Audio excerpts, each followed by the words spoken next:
Bem-vindo ao Caminho Estreito. Leia comigo Marcos, capítulo 6, versículos de 35 ao 44. Já era tarde, e por isso os seus discípulos aproximaram-se dele e disseram: Este é um lugar deserto, e já é tarde. Manda embora o povo para que possa ir aos campos e povoados vizinhos comprar algo para comer.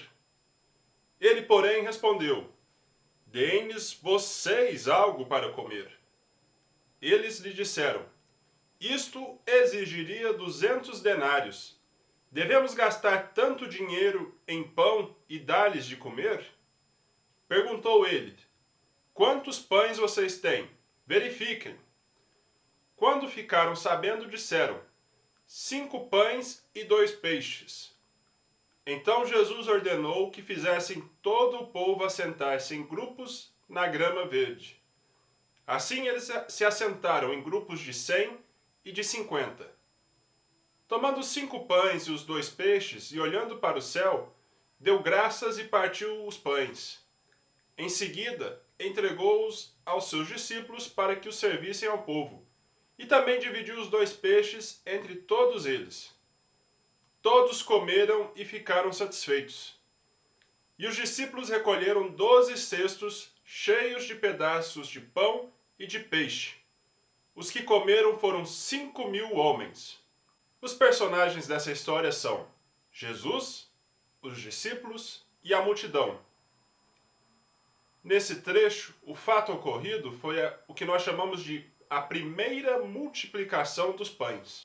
Isso aconteceu em uma região deserta próxima à cidade de Betsaida, no 3º ano do ministério de Jesus. O ministério de Jesus durou 3 anos e é dividido em o primeiro ano, o ano de início do seu ministério, segundo ano, o ano da popularidade de Jesus, e terceiro ano, o ano da oposição. Vemos aqui que 5.000 homens, fora mulheres e crianças, seguiram Jesus até um local deserto. Jesus havia levado seus discípulos para lá com o propósito de dar algum descanso aos seus discípulos. Mas a popularidade de Jesus já era tanta que a multidão o seguiu, mesmo estando ele em um barco. Jesus olhou para a multidão e teve compaixão deles, porque eles eram como ovelhas sem um pastor. Então, começou a ensinar-lhes muitas coisas. O tempo passou e o povo precisava comer. Jesus e seus discípulos deram-lhes de comer de maneira prodigiosa. Se a multidão era como um rebanho de ovelhas, Jesus representa a figura de um bom pastor, um apacentador, que não desampara, não deixa suas ovelhas abandonadas ao destino. Então aqui temos a primeira aplicação importante. Se você seguir Jesus, ele não te deixará passar fome, ele não te abandonará, no sentido físico e principalmente no sentido espiritual. Outro ponto interessante é que os discípulos queriam dispersar a multidão. Não é só o que eles queriam fazer, era o que eles podiam fazer. Não havia comida e nem dinheiro para alimentar a todos. Era humanamente impossível manter a multidão naquele local. Vemos então que Jesus não estava preso às limitações humanas. Veja em Lucas capítulo 18, versículo 27. Jesus respondeu: O que é impossível para os homens é possível para Deus.